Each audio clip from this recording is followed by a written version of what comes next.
prosperity blueprint. The prosperity blueprint. The prosperity blueprint. The prosperity blueprint. The prosperity.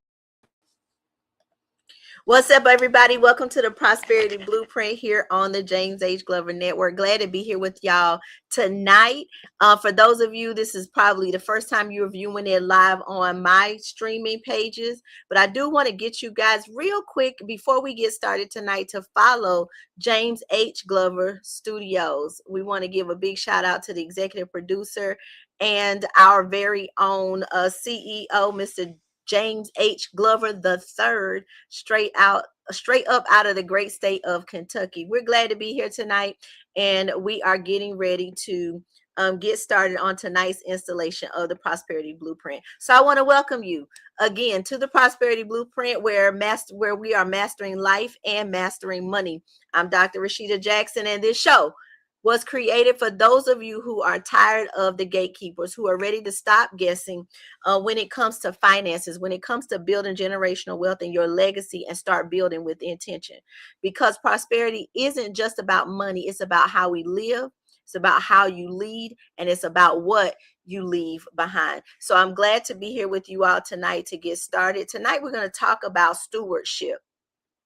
Some of you have spent 8 weeks with me. Some of you have spent 10 weeks with me, and we have gone over the biblical principles of your finances, how your Bible is actually a blueprint to prosperity. It literally is a blueprint to how you can prosper in your everyday life.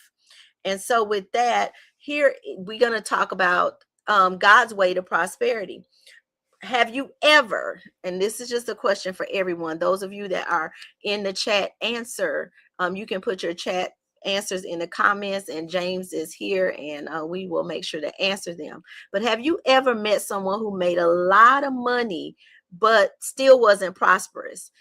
Prosperity and success are relative, and you can have a little bit of money and still be prosperous, but you cannot equate your prosperity, or you cannot compare your prosperity to someone else's, because it's relative. Just like success is. Success, some people are more successful than people with bank accounts that are unlimited, simply because it's relative to what you equate success to be. So I'll ask you again, have you ever met someone who made a lot of money but still wasn't prosperous? Prosperity is not about the amount of money in your account. That's where wealth comes into play. Tonight, we're going to talk about prosperity itself.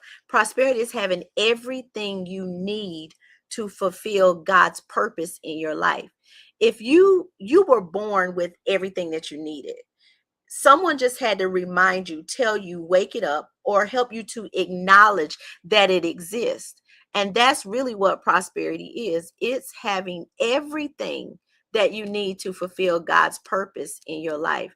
If you can look around and say that, one, you know your purpose, you know what God called you to do, you're aligned with what He has called you to do, what He's assigned for you to do, you should be able to look around and see what's missing. And that's where the lack of prosperity comes into play. Most people, probably 99% of people, equate prosperity to money alone. But it's definitely more than that. You know that we were born with a purpose. We were born to fulfill a purpose. We were born to be here to fulfill God's plan. Literally, that is the nature of why we were put in the earth. Prosperity is having everything you need to fulfill God's purpose for your life. In the book of Joshua 1:8, it says, "This book of the law shall not depart from your mouth, but you shall meditate on it day and night. Then you will make your way prosperous, and then you will have good success." It is simply telling you reminding you just what I said in the beginning when we got started. The Bible is literally your blueprint to success. Many have taken the Bible and used it for indoctrination. They've used it to control people. They've used it to take scriptures and utilize them and elevate them to basically put people in a box, when reality is that it is a blueprint for life. It is a blueprint to success, and it is a blueprint to prosperity. Joshua 1 and 8. When we look at Joshua, you've got to understand that that is Old Testament. And in that, that's letting you know that this was God's plan from the beginning. Although we live in a new time, right? In a New Testament time, in a new dispensation time, we were created for the purpose of success and prosperity. And so the blueprint was given to us that we are to meditate on day and night. As simple as that. Joshua 1 and 8. Notice that God connects prosperity to meditation. One of the things that we are challenged with in this season and in this time, and I'm trying to put my hands down, y'all, because I get excited. One of the things that we as people living in this time, in this 2026 time, one of the things that we are challenged with is distractions. We are challenged with the ability to stop, to breathe, to close our eyes, and to meditate, to find a quiet space, one, to hear from God, and two, to communicate with Him, to have a dialogue with Him. We have to remove distractions, meditation. And I am the first, let me tell you guys, I am the first partaker of this. Meditation becomes difficult when there's so much noise and so many things around that can prevent us from just those moments of focus. But it is a part of the blueprint to prosperity. It's a part of the blueprint to success, is to meditate on the word, meditate on the Bible, meditate on the instructions. That is what God connects prosperity to. The next thing God connects prosperity to is obedience. The scriptures tell us that it is better to obey than to sacrifice. Obedience is not a word that should be used to, again, box people in, create indoctrination or rules that you've got to follow. That's not what obedience is. Obedience is following what God has prescribed in your instruction manual. One of the real challenges with obedience is the fact that people don't know what the instructions actually say, or they don't know what they mean. And so we utilize them in a very challenging way. And some of the things that I have learned through the years has caused me to challenge the ways that I thought in previous times. And let me tell you guys, it is okay to grow. It is okay to evolve. It is okay to learn, to study, to get an understanding. So the Bible tells us that we ought to, in all things, right, get an understanding. Get an understanding. So we are not only supposed to read the word to use it against people or to use it to bring people into a certain element. We are to use it to evolve and to learn. And as we evolve and we learn, we obey. And being obedient, part of that is learning how to steward over what God is the owner of. We don't own anything in reality.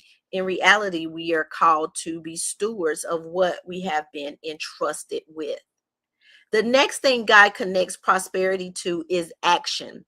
There is a real, and all three of these things, meditation, obedience, and action, are then in tune, connected to each other, because without without us taking action on what we've learned and what we know, we are just wasting time, sitting still, making excuses, flipping through the TV, laying on our backs, not creating, not building, not entrusting the word to lead us. We are just not fulfilling purpose. Prosperity simply begins with principles, and these principles God connected to prosperity: meditation, obedience, and action. Simply put, quiet space, a place to be in tune with your creative abilities, right? meditation, obedience, following instructions. Simple as that. And then to take action. The Bible says that faith without works is dead. It's not okay for us to just talk about what we want to do or what we expect or what we're asking God to do when we have the ability to do without actually taking action. We have a responsibility to take action. It's not luck. It's not inheritance. It's not winning the lottery. It is literally following instructions. Joshua 1:8 is your blueprint, your real blueprint, like the foundational step to prosperity is understanding what the word is saying and what it means for you and for me, how we can take it and live a prosperous and successful life. Remember that it's relative. Whatever it is that you equate prosperity to, whatever it is that you equate success to, is relative to you. It's relative to you. And you're right now, you might not be in your prosperous place and you might not be at the epitome of success, but you've had an experienced some prosperity and you've experienced some success along the way. But keep living, keep dreaming, and keep believing. And that's what we have to do, because the first foundational thing that we must acquire within ourselves and understand is that belief is one of the most important things that we have that we can lean into. The next thing I want to touch on, I said it just a second ago, is that God owns everything. We are literally just managers of it. God owns everything. And when we completely understand that principle, those of you that have attended my Bible study will understand I do a whole lesson on stewardship. Finding out that we don't own anything is in itself questionable, right? Because we simply believe that we worked for it or we worked for the money to pay for it and now it belongs to us. But when we really sit back and say, I'm just a manager of what I have, it puts us in a position of gratitude to understand that we have the abilities, the creative abilities, the abilities to obtain wealth were given by God. Everything that we have, He owns. And because He has given it to you or entrusted it to you, that is enough to be grateful for. Simply when you look around, touch, feel all the things that you have that you have access to, that He allows you to manage. He gave it to you because you could handle it, and you are the steward of it. Psalms 24:1 declares that the earth is the Lord's and the fullness thereof, and they that dwell there within. Not only does God own everything, we are his one of His prized possessions, one of the things that He saw and said it was good, right? And so because of that, we have to take the word my out of everything. Do you know that when you give things over to God and you understand that you're just the manager of it and you don't own it, you then also give Him the responsibility to bring you into the prosperity and the success that He declared in His word. As long as it's yours, it's on you. Does that make sense? As long as it's yours, it's on you. But if it's His, then it's on Him. And we have to get to the point that we accept the fact that it's His and it's not my money, my business, my house. We are managers. God is the owner. And that puts us in a position of gratitude. It also puts us in a position in the direct position of God and then us, right? When we realize that we're the steward, our financial decisions change, because now it's not my, and I don't get to freely do with it as I please without talking to the owner. How many of you go to a job and do whatever you want and you never discuss what has to be done with the owner or with your manager? Some of us have we're in positions that we have direct contact with the owners, where others are, maybe you have a manager or a supervisor, but you don't just go and do whatever you want to do because it's not your business. You have to, again, go back. follow instructions, right? And take action. You have to execute the plan of someone else. In our lives, we're simply executing the plan of God. We are executing God's plan over our lives. Once we understand that, we take the my out of it. It's no longer my, it's his. And so therefore, that opens up the door for understanding that we communicate with him about everything. We have a responsibility to pray with a clear understanding that the answers are already written, that what we need to know, what needs to be revealed to us is already written. We just have to do the work to take the first steps into a prosperous living and a successful life. We're just the managers, and we have to realize it. When we are given something by God, when we are given the responsibility to manage something by him, how do we honor him with it? And I'm interested in your answers. The questions that we need to ask ourselves is, how do I honor God with this? How do I honor God with my home? How do I honor God with my car? How do I honor God with my job? How do I honor God with my bank account? How do I honor God with my finances? How do I honor him? Because he owns it. Simple as that. Ownership is equated to responsibility. So do you want the responsibility, or do you want God to have responsibility? The way that we think is we generally want to give him responsibility over things that we've already made decisions about. And that's just not how it works. We have to get into the position and the mindset of stewardship and understanding what it means to manage the things that God has entrusted us with. How do we manage wisely? How do I manage wisely what he's entrusted to me? What assignment is attached to this resource? I often tell people when we are doing business consulting or we're talking about taxes that you have to tell your money what to do, not allow it to tell you what to do. One of the things with telling your money what to do is understanding what the assignment is for that resource. I have a aunt who I believe is one of the most profound thinkers on earth, and to anybody, she would never raise herself up to be anybody, if that makes sense. And she's not somebody that people that are not close to us or close to me would know her name, but she's such a deep thinker. She's such a deep thinker. The things that she does honors God simply because these are the questions that she asks. What assignment is attached to this resource? Every resource that she has, there is some assignment that has been attached to it, and she's just taking action on it. Simple as a lawnmower. As simple as a lawn mower.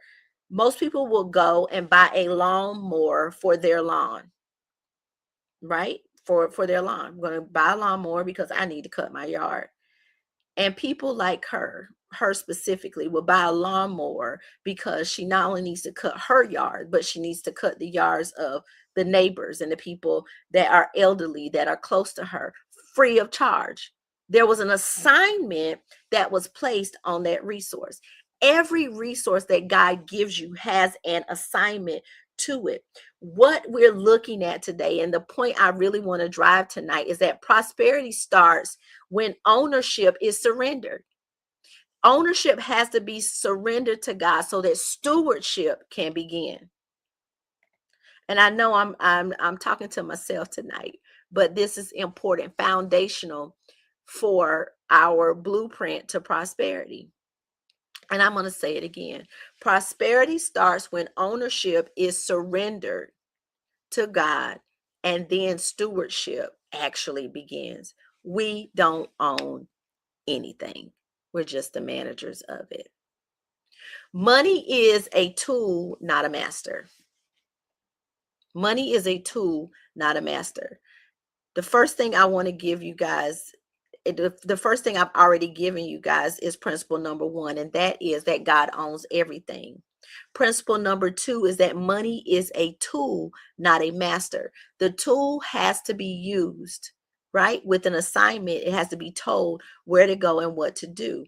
Money is a tool, not a master. Matthew 6:24 says you cannot serve God and mammon. Who can do that? No one can serve the two, right? You cannot serve God and you cannot serve God and money. Money is a tool, it cannot be the master. So cash can't rule everything around you. God has to rule everything around you. God has to rule everything around you. Or Christ has to rule everything around you, so you can keep the acronym, right? Money is a tool, it's a resource, and it's a servant. Money is a tool, it's a resource, and it's a servant. It was never meant to be your identity. It was never meant to be security, and it was never meant to be a God. It was never set up to be an idol. It is something that we have to completely get into our minds and understand that money is just a tool. It's not the master. It's needed. Don't get me wrong. It makes the world go round. Things are kept in context because of money, but money cannot be the master. Many people are chasing the money, they chasing the bag. But what we have to understand here in Prosperity Blueprint, in the kingdom networks that we are operating in, is that kingdom people are to chase purpose.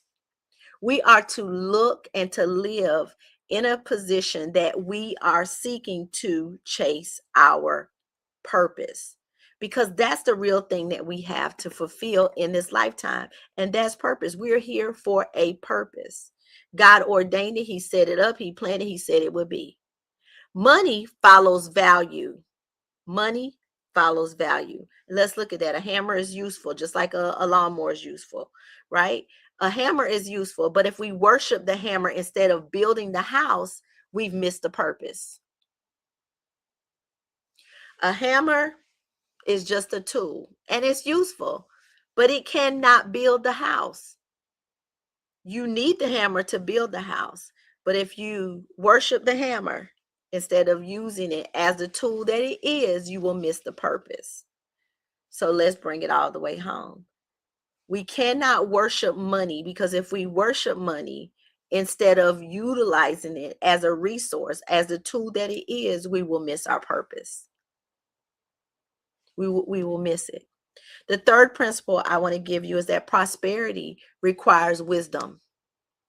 We have to operate in wisdom. And some of you all, listen, I get it. I'm with you. I see gold and shiny things and bells and whistles and belts and bags. And I'm thinking, ooh, I like it. I like it. I like it. And then I look around, I'm like, where did all these things come from and why do I have them?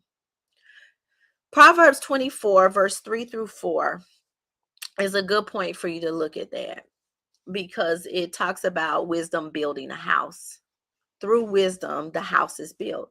And when we talk about a prosperity blueprint, what are we talking about? A blueprint is something that is utilized to build a house. So we're going to be building on foundational principles here in this podcast so that we can build it with a sure foundation. The foundation that we're understanding or coming into the knowledge of tonight is stewardship. Why we don't own anything and why we must surrender the ownership over to God so that he can take the responsibility for it. So when we bring it before him, he is the pilot. He's the pilot and we're the co-pilot or the manager of what he's given us. God's blessing does not eliminate the need for wisdom. Make sure that you go back and read Proverbs 24, verse 3-4. Prosperity requires discipline. It requires budgeting. It requires planning. It requires investing. It requires learning. It requires accountability. It requires instruction. So as money being a tool, you have to be able to give it assignments. It has to have assignments. Every resource has to have an assignment. Budgeting takes care of the needs for right now, the needs for living today. Planning takes care of the needs for the future. Investing takes care of the legacy you want to leave for your children's children. Learning is an investment in the mind. Your mind is an investment. If we fail to learn, we fail to live. That's prosperity. And then accountability. Accountability for me comes when I start talking to myself. You don't need that. You don't have a need for that. You don't need to eat out. Go home. Simple as that. Go home, put it in the air fryer, put it in the oven, cook it, do this, buy meal preps, minimize the waste, being accountable. Many of us pray for increase, but we ignore good instruction. And that is not, and that's not operating in wisdom. God can send money faster than it, or it seems like God can send us money so fast, and then wisdom comes somewhere, lagging behind, right? But the reality is that wisdom is needed to keep it, the money, to keep it, to enrich it, to build it, to multiply it. And that's what building and having a blueprint is about, is being able to multiply what God has given you to manage. I won't even get into the parable of the talents. You guys are gonna have to study your word to keep up, or go over and watch the Bible and your finances. Prosperity must have purpose, and this is number 4. Prosperity must have purpose. Deuteronomy 8:18 is the proof that the Bible is a blueprint, because it literally says it is He, God Himself, that gives you power to get wealth, to obtain wealth. Why would He do that? Not merely to buy things, not merely to become the biggest consumers on the face of the earth, not merely to put money into holes that have no bottom, not to impress people, but God will give you the power to obtain wealth. And we would say it in the church, to get the glory out of it, right? But it really is to establish His covenant in your life, to establish His covenant, to establish the promise that He has made with you. What problem are you called to solve? We're looking for purpose, right? What legacy are you called to leave? Where will your name be when you're no longer here?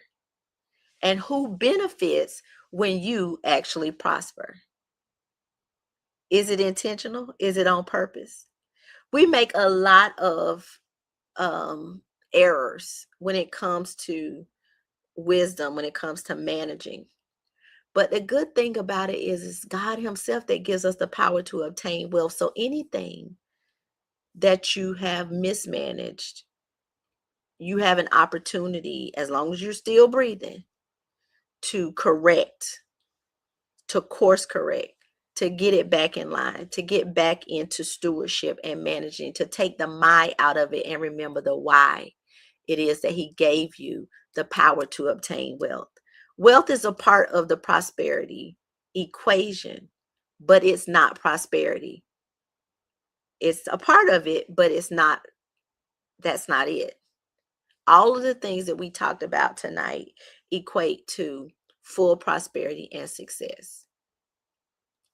Once you surrender it over to God, it's His. I'm just managing it. I'm taking care of it.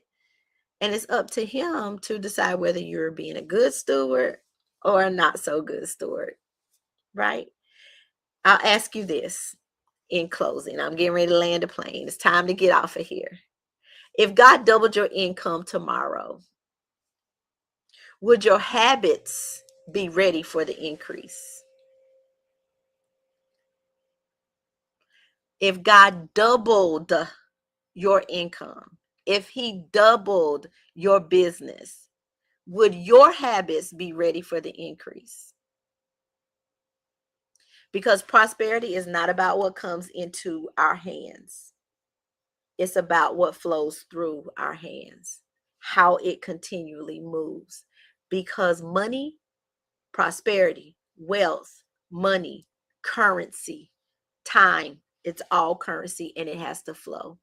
So it's not just about what comes into your hands for you to manage, but it's about what you grow and what flows through. Prosperity is not a destination. In the end result, it is the result of faith, stewardship, wisdom, and purpose.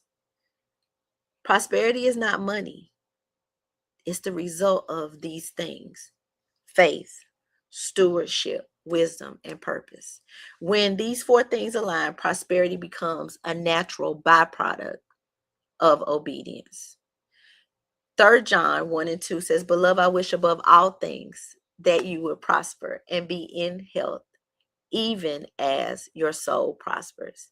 Your prosperity will never consistently exceed the condition of your soul. So remember that in all those things, all the temporal things that we've talked about tonight, the budgeting, the planning, investing, the wisdom that is needed, check on your soul. That's the blueprint, the piece of the blueprint for tonight. And that's where prosperity begins. It begins with a soul check. Don't forget to meditate. Don't forget to be obedient. And don't forget to take action. God bless you. This has been the Prosperity Blueprint. We want to invite you to join us in the Uncommon Network School. You can find the links below. You can find the links in the chat. We are going to continue building there in the network, and you will find there the actual Bible study that I've mentioned a couple of times tonight. We're going to keep building. And so I'll see you guys on next week, same time, same channel. God bless you, and may your soul prosper before your pocketbook does. Have a good night. I love you guys. If you would like to be a guest on the Prosperity Blueprint or Dating While Anointed, click the link. You will go to the link and make an appointment. That is your pre-screening for the podcast. Set an appointment time with me. Come and talk to me behind the scenes so that you can have the interview that is going to speak to who you are as an individual. Join me on the Prosperity Blueprint or Dating While Anointed. We'll see you around on the James H. Glover Studios.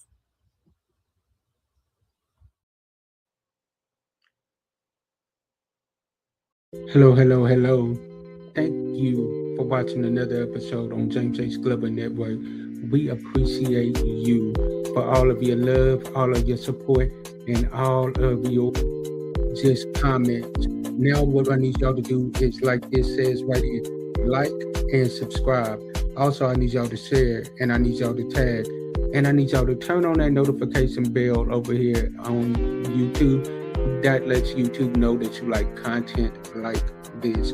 On behalf of everyone here at the network, we appreciate you because we couldn't release content the way that we do without your support.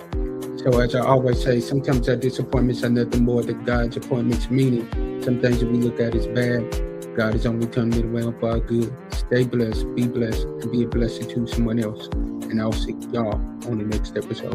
Peace.